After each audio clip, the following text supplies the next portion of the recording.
Hello and welcome to the Spinaclean Spotlight. I'm your host, Anjali Patel. This is the podcast where we talk about all things internal and external cleaning, including top tips for your business, life in general, and so much more.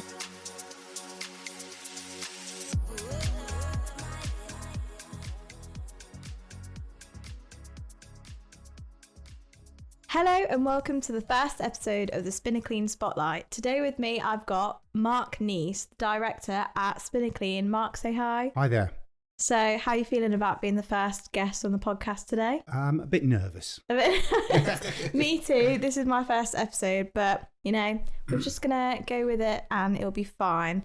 So, let's get into it. So, what were you doing before you started at Spinaclean? Before I started at Spinaclean, I'd spent 30 years in the corporate world. Okay. I'm an accountant by trade, and I had 3 senior positions with the food manufacturers stroke distributors. Okay, so quite different then. Yep, very involved, very stressful positions. Yeah. Final position was operations director for a company called Community Foods, Okay. The largest supplier of organic foods in the UK. Oh, wow. So do you know where they supply to? What kind of... They supply caterers, Yeah. supermarkets, own branded products. Okay. So a lot of healthy goods, etc. Oh, okay, nice. So no, I've been I was a 9 to 5 sort of person Yeah. for 30 plus years. Left in 2009. Wow. So did you enjoy it? Sometimes. Yeah. Yeah, there were certain highs in there, and yes, in short, yes, I did. Yeah. But it also came at a cost, i.e. stress and long hours. So then what else were you doing before that? How did you get to that point? Back in the day, Christ, I left school in 79. Yeah.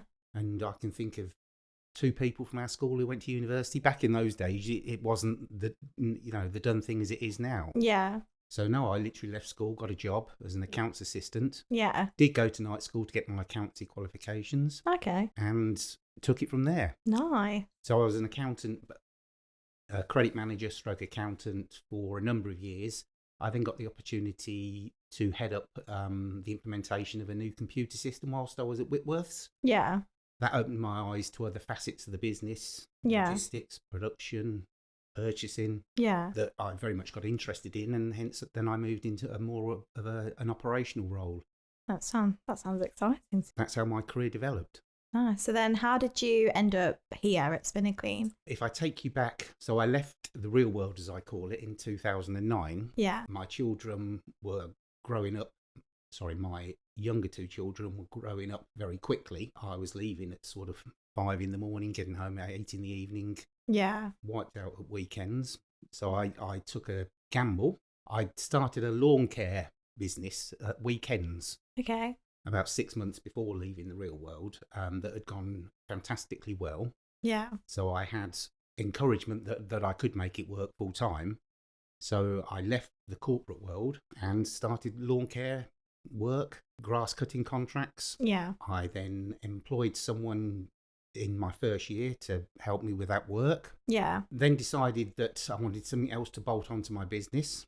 Spent hours sort of searching the internet and finally stumbled across Spinaclean. Okay. Made a phone call, went to the farm in Dalscote where Spinaclean were based, and there was a Mr. Andy Whiting in a little reporter cabin with a driveway cleaning package for me to have a look at. Yeah. So a pressure washer with a surface cleaner and some lances. Yeah. Back in those days, 2009, 2010, driveway cleaning was very much in its infancy. There weren't a lot of people doing it. Yeah, it wasn't as big as it is now. Nowhere near. So Andy duly convinced me to purchase a kit. Yeah. I went off driveway cleaning, kept in touch with Andy and got invited onto some bigger cleans that he was getting back in the day. Yeah. So car parks, American air bases, shopping malls, so some large contracts, as well as doing my own domestic customers.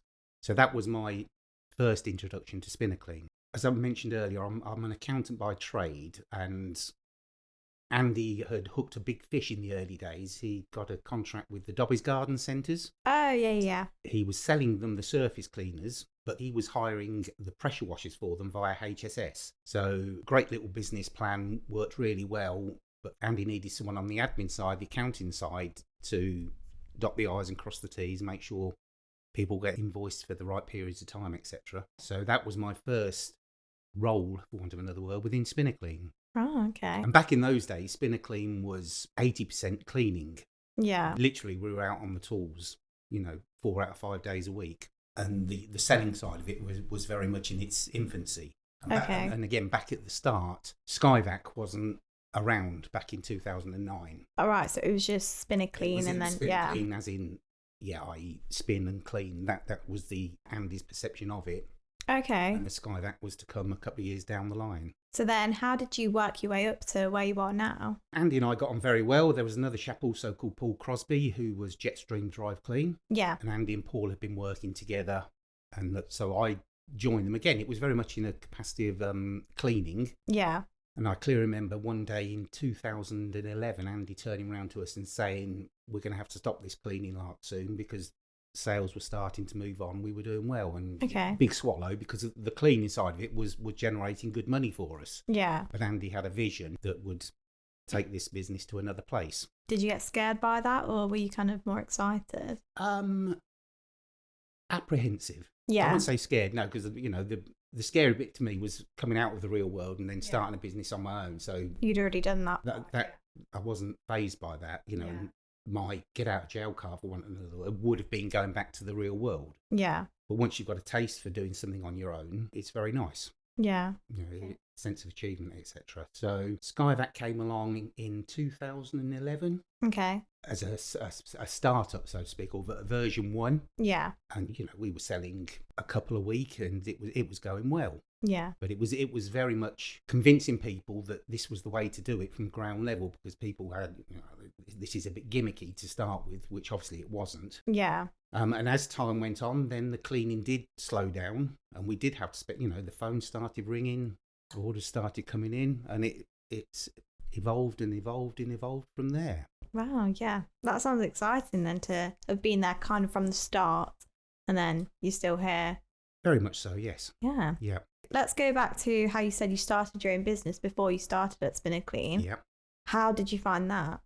I found it came natural. Yeah. I enjoyed it. It was providing customer service. It was providing a before and after product.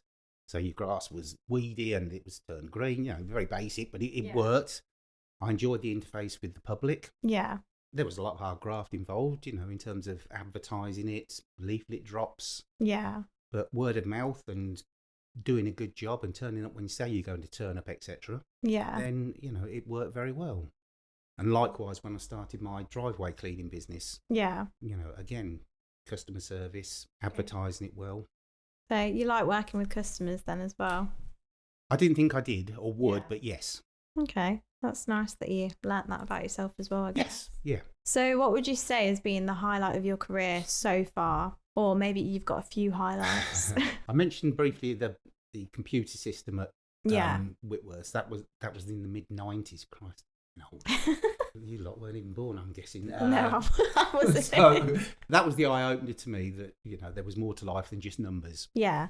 And the main highlights for me have come whilst I've been at Spinaclean, to see the company grow from a 2-man, 3-man band to now a 25-strong team. Yeah. Turning over very good numbers. Yeah. In such a, I would say, short period of time. But in the last 10 years, 10 years ago, our turnover would have been £500,000 a year. Yeah. And now we're up to an £8 million business. Wow. That's impressive. Employing 25 people. Yeah. So no, it's grown exponentially. Great. Obviously, you spoke about some highlights now, but has there been any lows in your career and how did you overcome them? Lows of my career would be bad bosses I've had along the way. Yeah, I can relate to that. Not you. Not in your current. Not you. Don't worry. Yeah, and again, when you're in the corporate world, yeah, there's some bullies around that I can't stand. Yeah, you get unachievable targets in terms of forecasts. Yeah, but you then get berated about for not achieving. You do your best, but it's having those shackles taken off you when it's your own business. Yeah, and both Andy and I have come from corporate worlds, so we've been tainted or educated. How we see it is the correct way to do it. Yeah, so you've kind of you've picked out the things you don't like and you don't do them yourself, which is a good thing. In terms of what I don't like, it was always if you had to make people redundant. Yeah. Absolutely, don't care who you are, but Yeah. you're messing with people's lives. But sometimes, businesses aren't doing as well or weren't doing as well as they could have been, and you have to make sacrifices. Yeah. But from a personal perspective, always hated that. Yeah, I can't imagine that is nice telling No, someone that. Okay. So moving on in the future, what kind of things would you like to see for Spinaclean? It sounds a bit crass, but just to continue doing what it's doing. Yeah. The level of customer service we offer is second to none. Yeah. And to keep that going and to keep the team focused on that is absolutely paramount. We do that, the innovation side of things, in terms of we're always at the forefront of innovation, new products, new end tools, Yeah. new designs. There's Andy's book is never ending, so to speak. Yeah, he's got a never ending list. He certainly has. So no, the future for Spinaclean is hugely exciting. We're still only scratching the surface in terms of what we supply overseas. That business is growing. We're now supplying over 40 plus countries worldwide. We're 10 years into the journey in the UK, and we're 2-3 years into the journey with other countries. So there's lots more growth to come. Yeah. From overseas, and that is certainly very exciting for Spinaclean. No, that is exciting. So have you got any regrets that you've had in your career? That I didn't do something 20 years before I did do it. Yeah. I'm now in the sort of twilight of my career, shall we say. That's a nice word to use. It's you haven't got your energy levels that you had 20 years ago. Yeah. So no, it would have been nice and to join the fruits of our labours. Yeah. At a younger age, but it would be just that I didn't take the plunge Yeah. before. But as with lots of people, by the time you've got a mortgage and 2.4 children, Yeah. You've got commitments there that you need a monthly wage to come in, and you're in the trap, so to speak. Yeah, I guess so. You're kind of relying on that stability. Yes. Yeah. And hence, you stay in the corporate world, but no, hindsight's a wonderful thing. Yeah. But no, I wouldn't change anything. Everything happens for a reason. Correct. So what's a piece of advice you'd give to someone that aspires to be maybe where you are today? I thought long and hard about this one. It would just be to go for it. Follow your... I've said to all my children that I'd rather them do something they like rather than just get a job. Yeah. That is paramount. I think the money will come relative to that anyway, but it's, you spend a lot of time at work. Yeah. So try and do something that you enjoy, that you feel like you want to get up and go to work for. Yeah, it's good advice. It sounds a bit... No, I mean, if you're doing something that you actually like, then you're more likely to put the time and effort into it. Correct. And you can make more money if you're actually putting in the time, I guess. Yes. So that's all my questions for today. Thank you for coming on to the podcast. You're welcome. Hope you've enjoyed it and haven't been too nervous about it. Been fine. Might have to get you on again at some point. No worries about that. Thank you for listening to the first episode of the Spinaclean Spotlight. We'll speak to you again soon. Bye. Bye-bye.